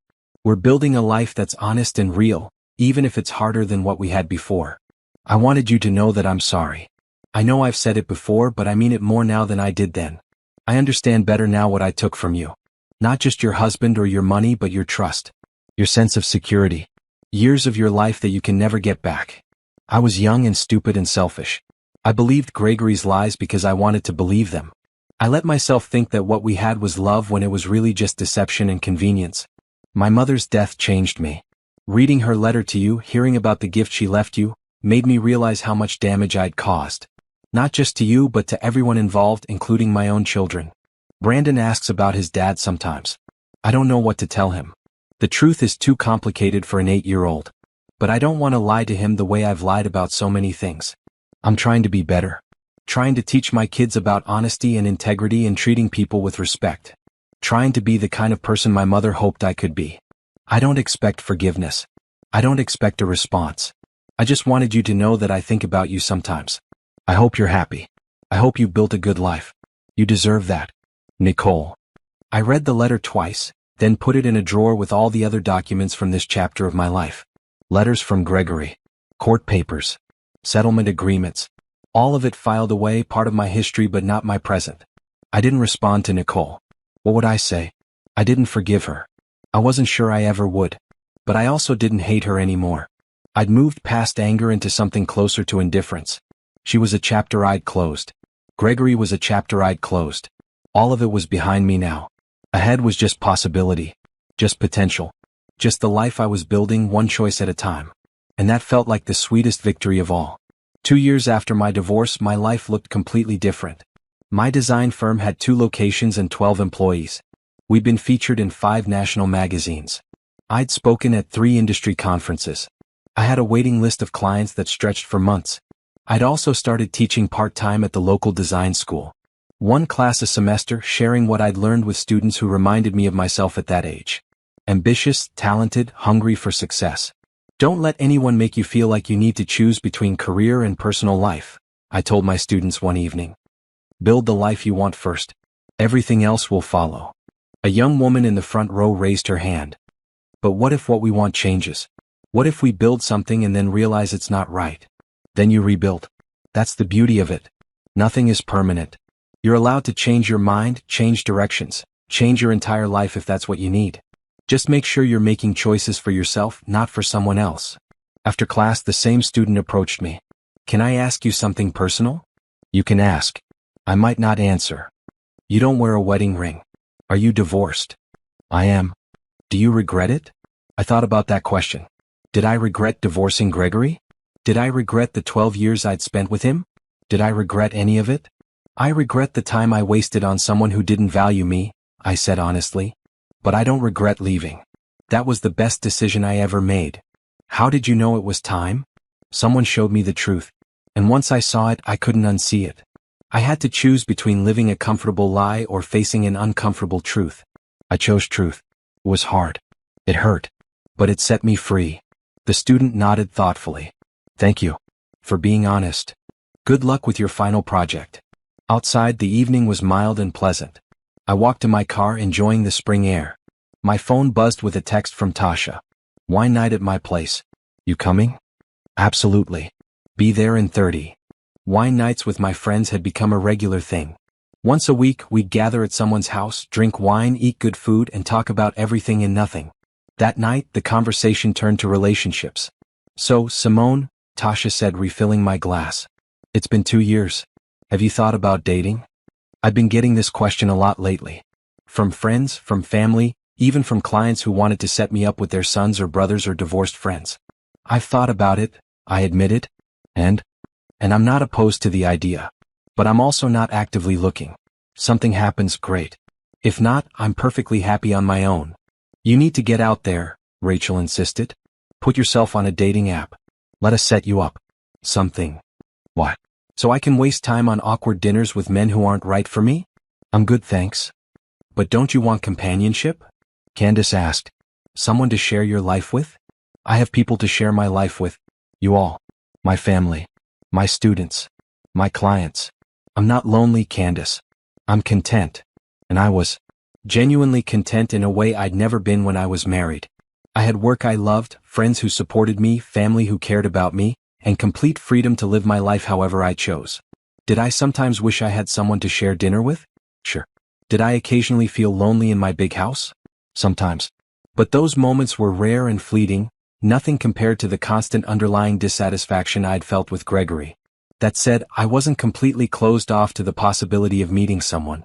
I went on a few dates, mostly setups through friends. Nice men, successful, interesting. But there was never that spark, that connection that made me want to pursue anything further. And that was okay. I wasn't desperate. I wasn't settling. I was just living my life and seeing what happened. In June, I traveled to Paris for an international design conference. It was my first trip to Europe, and I was determined to enjoy every moment. The conference was incredible. 3 days of workshops, networking events, and presentations from the best designers in the world. I learned new techniques, made valuable connections, and felt inspired in ways I hadn't in years. On the last evening, there was a gala dinner at a beautiful hotel overlooking the Seine. I wore a deep blue dress, elegant and understated, and felt genuinely beautiful for the first time in a long time. At dinner, I sat next to a designer from London named Andrew Morrison. We talked about our approaches to design, our philosophies, our challenges. You're very passionate about your work, he observed. It's more than work to me. It's how I express myself. How I make sense of the world. I understand that completely. We talked for hours long after dinner ended, sitting on the hotel terrace with wine and the lights of Paris spread out before us. Would you like to have dinner tomorrow? He asked as the evening wound down. I know the conference is over, but I'm staying in Paris a few extra days. I'd love to continue this conversation. I hesitated, then thought, why not? I'd like that. We had dinner the next night at a small bistro in the Latin Quarter, and the night after that at a restaurant on the left bank. By the third night, we were walking along the Seine talking about everything except design. I was married once, Andrew told me. It ended badly. She left me for someone else. I know that feeling. My ex-husband had an entire secret family. That's terrible. It was. But it also freed me. I built something better after he left. I can see that. You seem very complete. Like you don't need anyone else to feel whole. I don't. But that doesn't mean I don't enjoy good company. He smiled. Is that what I am? Good company? The best I've had in a long time. Nothing happened in Paris beyond dinners and conversations and one perfect kiss on a bridge at midnight. But we exchanged numbers, promised to stay in touch. And we did. Texts at first, then phone calls, then video chats. He came to visit me in July and I showed him my city, my studios, my mountain cabin. You've built an impressive life, he said as we sat on the cabin porch watching sunset. I've built my life. That's what makes it impressive. Would there be room in your impressive life for someone else? Hypothetically speaking. I thought about that. Maybe. If they understood that I won't make myself smaller to fit into their vision. If they respected my independence and my work. If they added to my life instead of taking from it. That seems reasonable. Most men find it intimidating. I'm not most men. We dated long distance for 6 months. He'd fly to the States for a week, I'd fly to London for a weekend. We talked every day, supported each other's work, built something slowly and carefully. It wasn't like my relationship with Gregory had been. There was no rush, no pressure, no need to define things or make commitments. We were just two people who enjoyed each other's company and saw where it went. In December, he asked if I'd consider spending Christmas in London with him. I've never spent Christmas away from family, I said. Then don't. Tell them no. I'll understand. But I thought about it. Thought about how my life had changed, how I'd grown, how I'd learned to put myself first. Actually, I'd love to. Let me talk to my family. Candace was supportive. Go. Have an adventure. We'll celebrate when you get back. My mother was less enthusiastic. You're choosing a man you barely know over your family? Mom, I'm choosing an experience I want to have. There will be other Christmases. But Simone. I love you. I'll miss you. But I'm going to London. And I did. I spent 2 weeks in London with Andrew. We went to museums and theaters and walked through winter markets. We cooked dinner together in his flat and watched old movies and talked about the future without pressure or expectations. It was lovely, easy, comfortable in a way relationships should be. When I flew home in January, I felt refreshed and happy. And when Andrew said he was thinking about opening a design office in New York, just 2 hours from my city, I encouraged him. Only if it makes sense for your business, I said. Don't do it for me. I'm doing it for me. But I won't lie and say seeing you more often isn't a huge benefit. By spring, he'd opened his New York office. We saw each other most weekends. Sometimes he came to me, sometimes I went to him. We worked on a few projects together, combining our different styles into something unique and beautiful. My friends approved. He's good for you, Tasha said after meeting him. He doesn't try to change you or compete with you. He just compliments you. I know. It's nice. Are you in love with him? I thought about that. I care about him deeply. I enjoy his company. I respect his work. Is that love? Maybe. But it's different from what I felt with Gregory. It's quieter, steadier, less desperate. That sounds healthy. It is, I think. I'm learning what healthy relationships look like, and it turns out they're nothing like what I had before. That summer, I was invited to give a keynote speech at a national design conference. Me, Simone Brooks, former betrayed wife, now successful businesswoman, speaking to hundreds of professionals about building a career in a competitive industry. I accepted. The speech was terrifying and exhilarating. I talked about finding your voice, trusting your vision, and not letting others define your worth. I talked about failure and resilience and the courage it takes to start over. I didn't mention Gregory by name. But I did say, sometimes the best thing that can happen to you is losing something you thought you needed. Because it forces you to discover what you actually want. The speech got a standing ovation. Afterwards, dozens of people came up to me. Some wanted to offer jobs. Some wanted to collaborate. Some just wanted to say thank you for the inspiration. One woman, probably in her 50s, grabbed my hand. I've been in a bad marriage for 20 years, she whispered. Listening to you talk about starting over, it gave me hope. Thank you. You can do it, I told her. Whatever you need to do to be happy, you can do it. I promise. That night, lying in my hotel room, I thought about how far I'd come. From the woman who opened her door to Mrs. Patterson 2 years ago to the woman who just inspired hundreds of people with her story. I lost so much.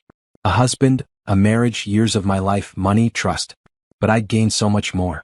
Confidence, independence, success, purpose, and the absolute certainty that I could survive anything. I texted Andrew. The speech went well. Wish you could have been here. He responded immediately. I'm so proud of you. Can't wait to hear all about it. I fell asleep smiling, dreaming of the future I was still building, still creating, still shaping into exactly what I wanted it to be. It was a Tuesday morning in October when I got the call from attorney Jennifer Walsh again. Ms. Brooks, I hope I'm not disturbing you. Not at all. What can I do for you? There's been a development regarding Mrs. Patterson's estate. Something I wasn't aware of until now. Are you available to meet this week? We met at her office 2 days later. She handed me another envelope, this one sealed with wax. Mrs. Patterson left specific instructions that this letter should only be given to you if certain conditions were met. Those conditions have now been satisfied. What conditions? That 2 years had passed since her death, and that you had not contacted Nicole Harper or Gregory Brooks during that time. My office has been monitoring the situation discreetly. Since you've maintained complete separation from both of them, Mrs. Patterson wanted you to have this final letter. I broke the wax seal and pulled out several handwritten pages. My dear Simone, it began. If you're reading this, it means you've stayed strong. You haven't gone back to Gregory. You haven't forgiven Nicole. You haven't let guilt or loneliness or societal pressure convince you to reconcile with people who hurt you. Good. That shows the strength of character I always believed you possessed. I'm writing this letter in my final weeks, knowing I won't be here to see how your story ends. But I want to give you something that I hope will help you write your own ending. Not the ending others expect or want for you, but the one you deserve. In this envelope, you'll find information about another property I owned. A small house in Charleston, South Carolina. It's a rental property, currently generating about $2,000 a month in income. I'm leaving it to you. But there's a catch. You can't sell it for 5 years from the date of my death. During those 5 years, the rental income goes to you. After 5 years, you can sell it or keep it. The choice will be yours. Why 5 years? Because I want to ensure you have a stable income stream separate from your business, separate from any relationship, separate from everything except your own strength and wisdom. I want you to know that no matter what happens, you'll have this. Security, independence, options. I'm also leaving you all my books. I was a voracious reader, as you may have noticed from our brief time together.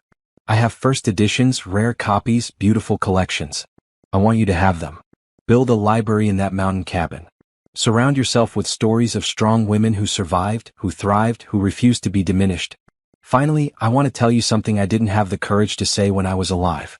You remind me of who I could have been if I'd had more courage. I spent my life enabling others, making excuses, keeping peace. I never stood up for myself the way you stood up for you. When I married, I became a smaller version of myself. I let my husband make all the decisions. I let my daughter make terrible choices without consequence. I let fear guide me instead of strength. You didn't do that. When you learned the truth, you didn't shrink or hide or make excuses. You stood tall. You demanded better. You built something beautiful from the ashes of your marriage. That's the legacy I wish I'd left. Not money or property, but the example of a woman who knew her worth and refused to settle for less. Live boldly, Simone Brooks. Love carefully. Trust slowly. But above all, never again let anyone convince you that you're anything less than extraordinary. With admiration and respect, Ruth Marie Patterson. P.S. There's one more thing I need to tell you. Something about Nicole that you should know, not for her sake but for yours. Nicole is pregnant again. Not with Gregory's child. With someone else's. She's getting married to a man she met in Colorado. A good man from what I've heard. I tell you this not because I think you should care about Nicole's happiness, but because I want you to know that everyone is moving forward. Gregory is working his retail job and trying to rebuild his life. Nicole is starting over with someone new. Even my grandchildren are adjusting to their new reality. The only person I worry about is you. Not because you're not doing well, I'm sure you're thriving. But because sometimes the people who survive trauma hold on to it longer than they need to. They define themselves by what they overcame instead of what they built after. Don't do that. Don't let Gregory's betrayal be the central story of your life. Let it be a chapter. An important chapter that taught you valuable lessons. But just a chapter. Write new chapters. Better chapters. Chapters about success and joy and maybe even love again if you find someone worthy of you. Write the story you deserve, Simone. Not the story that happened to you, but the story you create for yourself. The end. I read the letter 3 times, tears streaming down my face. Not sad tears. Grateful tears. Mrs. Patterson, even in death, was still looking out for me. Still trying to make amends. Still believing in me. Attorney Walsh handed me more documents. The deed to the Charleston property. Information about the rental management company. A key to a storage unit that contained all of Mrs. Patterson's books. The property generates about $24,000 a year in rental income, she explained. After property management fees and taxes, you should net about $18,000. That's not a fortune, but it's solid supplemental income. It's incredibly generous, I said, my voice thick with emotion. Mrs. Patterson was very specific about her wishes. She wanted to ensure you were taken care of. That weekend, I drove to the storage unit. Inside were hundreds of books. Classics, modern fiction, poetry, biographies, design books, everything imaginable. All organized, cataloged, carefully preserved. I spent hours going through them, reading inscriptions, finding notes Mrs. Patterson had made in the margins. She'd been a thoughtful reader, underlining passages, writing questions, engaging with every text. Among the books I found a photo album. Pictures of Mrs. Patterson as a young woman, beautiful and full of life. Pictures of her wedding day. Pictures of Nicole as a baby, as a child, as a teenager. And tucked in the back, a picture of me. The one from the Design magazine article. Mrs. Patterson had cut it out and saved it. On the back she'd written, "The daughter I wish I'd had. The woman I wish I'd been." I sat on the floor of the storage unit and cried. For Mrs. Patterson, who died with so many regrets. For the woman I'd been who believed Gregory's lies. For all the versions of ourselves we lose along the way. And then I dried my tears, locked up the unit, and started planning. I spent the next month moving books to the mountain cabin. I built floor-to-ceiling bookshelves in the living room. I organized them by genre, by author, by color, in some places just because it looked beautiful. When I was done, the cabin had transformed into a library. A peaceful retreat filled with stories and wisdom and the spirit of a woman who tried in the end to make things right. I invited Andrew up for a weekend to see it. "This is incredible," he said, walking through the space. You've created something really special here. Mrs. Patterson created it. I just gave it a home. Tell me about her. Really tell me. You've mentioned her a few times, but I don't know the whole story. So I told him. About the knock on my door. About the revelations. About 9 years of betrayal. About how Mrs. Patterson's courage to tell the truth had changed my entire life. She sounds like an extraordinary woman, Andrew said when I finished. She was flawed and complicated and burdened with guilt. But in the end she did the right thing. That takes courage. Like you did. Like you do every day. I shrugged. I just try to live honestly. To make choices I can be proud of. That's all any of us can do. That night, sitting by the fireplace with Andrew beside me and shelves of books surrounding us, I felt something settle in my chest. Peace maybe. Or completion. I'd survived the worst betrayal of my life. I'd rebuilt myself from the ground up. I'd created success and stability and beauty. And now I had this. A sanctuary. A library. A gift from a woman who'd believed in me even when I didn't fully believe in myself. 6 months later, on what would have been Mrs. Patterson's 70th birthday, I hosted a small gathering at the cabin. Candace, Tasha, Rachel, Andrew, a few other close friends. I want to tell you all about someone important, I said as we gathered around the fireplace. Someone you never met, but who changed my life. I told them about Mrs. Patterson. Not all of it, not the painful details. But enough that they understood who she was and what she'd done. She taught me that it's never too late to do the right thing, I said. And that sometimes the bravest thing you can do is tell the truth even when it's hard. Especially when it's hard. We raised our glasses in a toast to a woman none of them knew, but all of them could appreciate. To Mrs. Patterson, Tasha said. And to second chances. To Mrs. Patterson, we all echoed. That night, after everyone had left and Andrew had gone to bed, I sat alone in the library. I pulled out the photo album and looked at the pictures again. Mrs. Patterson's whole life laid out in snapshots. And I thought about my own life. The pictures someone would look at someday. What would they see?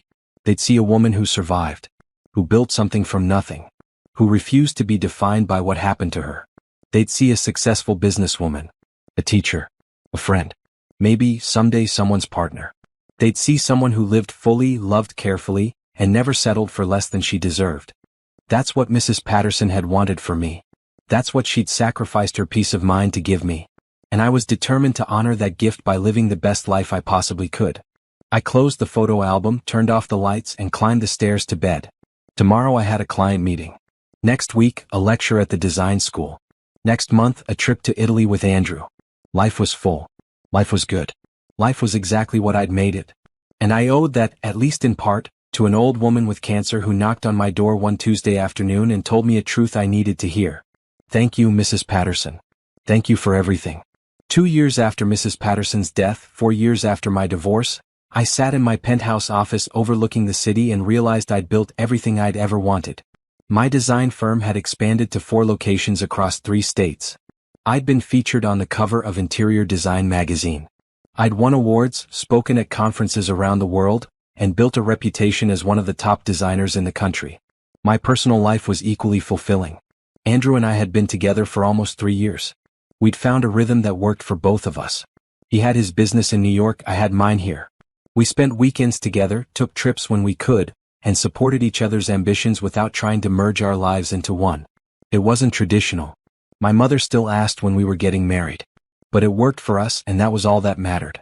I'd also reconnected with old friends, made new ones, traveled to places I'd only dreamed about when I was married to Gregory. I'd learned to salsa dance, taken up photography, volunteered at a women's shelter helping other women escape difficult marriages. My life was full and rich and entirely my own. On a bright Saturday morning in May, I was preparing for the grand opening of my 4th studio when my phone rang. A known number. I almost didn't answer. But something made me pick up. Simone Brooks. A man's voice, unfamiliar. Yes. My name is Dr. James Rodriguez. I'm calling from Mercy Hospital. I have a patient here who's asking for you. Gregory Brooks. My entire body went cold. What happened? Mr. Brooks was in a car accident. He's stable, but he's been asking for you. He says he needs to speak with you. It's urgent. I don't understand. We've been divorced for 4 years. I have a no-contact order. I understand. I'm just passing along the message. He was quite insistent. After I hung up, I sat with the information for a long time. Gregory was in the hospital. Gregory wanted to see me. Gregory thought even after everything that I would come. I called Patricia. "Don't go," she said immediately. "You don't owe him anything." "I know. He's probably just looking for sympathy. Or money. Or a way back into your life." "I know that too." "Then why do you sound like you're considering it?" "Because, I don't know. Closure maybe? Curiosity? I want to look him in the eye and feel nothing." "Simone, you already have closure. You don't need his permission to move on. You've already moved on." She was right. But still, something pulled at me. I called Andrew. "What do you think I should do?" I asked. "I think you should do whatever feels right to you. If you need to see him, see him. If you don't, don't. Either way, I trust you to make the right choice. You're not worried I'll take him back or something ridiculous like that?" He laughed. "No. I know you better than that. You're the strongest person I've ever met. Gregory lost his hold on you a long time ago. In the end, I decided to go. Not for Gregory but for myself. To prove that he had no power over me anymore." The hospital was bright and clean, all white walls and sanitizer smell. I found Gregory's room on the 3rd floor. He looked terrible. His leg was in a cast, his face bruised and swollen. He'd aged badly over the past 4 years. Gray hair, deep lines around his eyes, a defeated slump to his shoulders even lying in a hospital bed. "Simone," he said when he saw me, "you came. The doctor said it was urgent." "It is. Thank you. Thank you for being here." I sat in the chair beside his bed but kept my coat on. "What do you want, Gregory?" "I wanted to see you. To tell you something before it's too late." "Before what's too late?" "You're going to be fine. The doctor said you're stable." "I know. But the accident made me think. About my life. About what I've done. About what I've lost. Gregory, please, just let me say this. I've rehearsed it for years. Every time I see you in my mind, this is what I say." I crossed my arms but stayed silent. "I was wrong. About everything. I lied to you, I betrayed you, I stole from you. I built a life based on deception, and when it all came crashing down, I lost everything. My business, my money, my reputation. Nicole. The kids. All of it. You didn't lose those things, Gregory. You threw them away. I know. I know I did. And I've spent every day of the past 4 years regretting it. Living with the consequences of my choices." "Good." He flinched. "I deserve that. I deserve all of it. But Simone, I need you to know that I never stopped loving you. Even when I was with Nicole, even when I was lying to you every single day, you were always the one I really wanted." "Then why did you do it?" "I don't know. I wish I could give you a better answer. I was selfish. I was greedy. I wanted everything. I thought I could have it all without consequences." "You were wrong. I was wrong about so many things. But mostly I was wrong about you. I thought you'd always be there. I thought no matter what I did you'd stay. You were so stable, so dependable, so forgiving. I took advantage of that." "Yes, you did. And when you finally stood up for yourself, when you walked away and took everything I tried to hide, I realized what I'd lost. Not the money or the business. Your respect. Your trust. Your love." I looked at him, this broken man in a hospital bed, and felt nothing. No anger, no sadness, no pity. Just a mild curiosity about why I'd ever thought he was worth my time. "Is that all?" I asked. "I was hoping. I thought maybe. Simone, is there any chance you could forgive me? Not to get back together. I know that's impossible. But just so I could have some peace." I stood up. "Your peace isn't my responsibility, Gregory. I forgave you a long time ago. Not for you but for me. Because carrying around anger and resentment was exhausting. But forgiveness doesn't mean reconciliation.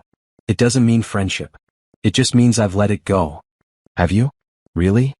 Look at me, Gregory. Really look at me. Do I look like someone who's still hung up on you?" He looked. I let him see the expensive suit I was wearing, the confident posture, the wedding ring on my left hand that I'd put on that morning just for this moment. His eyes caught on the ring. "You're married?" "Engaged. We're getting married next month in Italy." It was a lie. Andrew and I weren't engaged. But Gregory didn't need to know that. "Is he good to you?" "He's wonderful.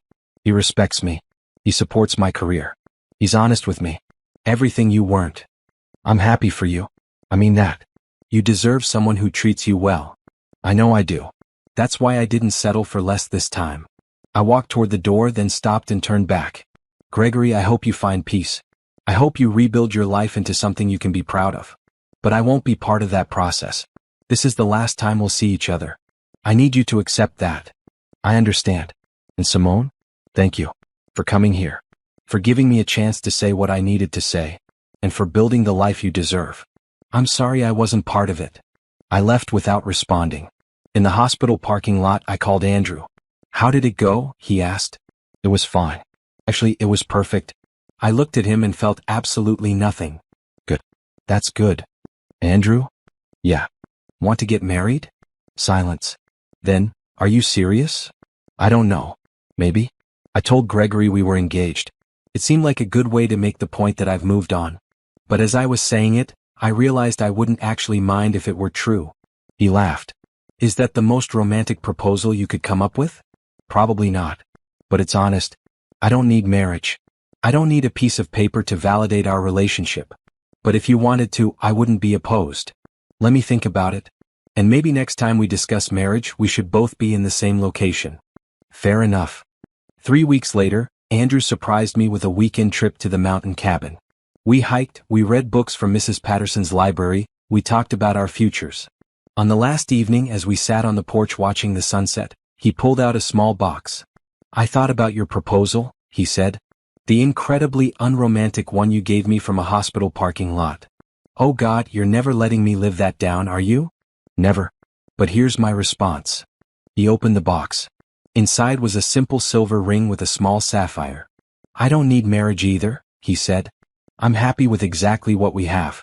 But if you want it, if it would make you happy, then yes. Let's get married. In Italy, like you told Gregory. Or here in the mountains. Or in a courthouse in sweatpants. I don't care where or how. I just care that we do it on our terms for our reasons. I took the ring, slid it onto my finger. It fit perfectly. Our terms? I repeated. I like that. Is that a yes? That's a yes. We got married 6 months later. Small ceremony, close friends and family only, in a vineyard in Tuscany. I wore a bright red dress instead of white. Andrew wore a green suit. We wrote our own vows, made our own rules, celebrated our own way. My mother cried and said she'd never seen me happier. Candace gave a toast about how proud she was of the woman I'd become. Tasha and Rachel coordinated the entire event and made sure every detail was perfect. It was nothing like my wedding to Gregory. That had been traditional, formal, exactly what was expected. This was joyful, unconventional, entirely us. After the wedding, Andrew and I spent 2 weeks traveling through Italy. We toured design studios in Milan, explored ancient architecture in Rome, relaxed in the Tuscan countryside. On our last night, sitting on a terrace overlooking Florence, Andrew asked, "Are you happy?" Deliriously, I said. You? More than I ever thought possible. Good. Let's keep it that way. We flew home to our separate cities, our separate businesses, our separate but connected lives. And it worked. Beautifully, imperfectly, wonderfully. A year after our wedding, I was invited to give a TED Talk about design and resilience. I almost said no. Public speaking on that scale terrified me. But then I thought about Mrs. Patterson, about her final letters, about living boldly. I said yes. The talk was scheduled for a conference in Vancouver. 10 days before, as I was rehearsing in my office, my assistant knocked on the door. Simone? There's someone here to see you. She says it's important. Who is it? Nicole Harper. I went completely still. Tell her I'm not available. She said she'd wait. She seems desperate. I thought about it. 4 years of no contact. 4 years of peace. Did I really want to break that now? But curiosity got the better of me. Fine. Give me 5 minutes, then send her in. Nicole looked different. Older, tired, but also somehow lighter. She carried a small folder. Thank you for seeing me, she said. I know I have no right to ask. You don't. So make it quick. I'm not here to apologize again or explain or ask for anything. I'm here to give you this. She handed me the folder. Inside were documents. Legal documents. What is this? Gregory tried to sue me last year. He claimed I owed him money for the house in Riverside, for the kids' expenses, for everything. He lost. The judge ruled that he gave me those things as gifts, that I owed him nothing. But during the case, all this information came out about his business dealings. Illegal things. Tax fraud. Embezzlement from other clients. Things I didn't know about. She pointed to specific pages. I thought you should have copies. In case he ever tries to come after you again. in case he tries to claim you owe him something or that the divorce settlement wasn't fair. This proves he was committing crimes, hiding money, defrauding people long before your divorce. I looked through the documents. It was damning. Proof that Gregory had been dishonest with everyone, not just me. Why are you giving this to me? Because you deserve to have it. Because if he somehow gets his life back together and comes after you legally, you'll have ammunition. And because she hesitated. Because my mother would have wanted me to. Your mother was a good woman who made mistakes. Like we all do. She talked about you a lot those last months. She was so proud of how you handled everything. She said you gave her hope that people could be strong, could stand up for themselves, could build good lives even after terrible things happened. I try. Nicole stood to leave. I won't bother you again. I just wanted you to have those documents. And to tell you that I'm glad you're happy. You deserve all the good things you have. After she left, I sat with the documents for a long time. More evidence of Gregory's crimes. More proof that I'd made the right choice in leaving. I called Patricia and told her about Nicole's visit. She brought you ammunition, Patricia said. That's interesting. Maybe she's trying to make amends. Maybe. Or maybe she just wants to clear her conscience like her mother did. Either way, keep those documents safe. You never know when you might need them. But I never did need them. Gregory never came after me again. The last I heard, through the inevitable grapevine of a small city, he'd moved to another state. Started over somewhere no one knew his history. I hoped he found peace. I hoped he learned from his mistakes. But mostly I just didn't think about him at all. The TED Talk was terrifying and exhilarating. I talked about design as a metaphor for life. About creating spaces that reflect who you truly are. About having the courage to tear down what's not working and build something better. The talk went viral. Millions of views, articles written about it, interview requests flooding in.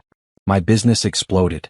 More clients than I could handle, opportunities I'd never dreamed of. I had to hire 20 more employees, open 2 more locations, bring in partners to help manage the growth. It was overwhelming and amazing and exactly what I'd worked for. Through it all, Andrew was my anchor. He celebrated my successes without jealousy, supported my ambitions without trying to control them, loved me without trying to change me. You're doing exactly what you were meant to do, he told me one night as we video chatted, him in New York, me in my city. I feel like my life is happening so fast. Like I'm racing towards something, but I don't know what. Maybe you're not racing towards something. Maybe you're just living fully. Isn't that what Mrs. Patterson told you to do? He was right. This was what living fully looked like. Messy and busy and challenging and wonderful. 5 years after my divorce, I hosted a celebration at my mountain cabin. Not for any special occasion.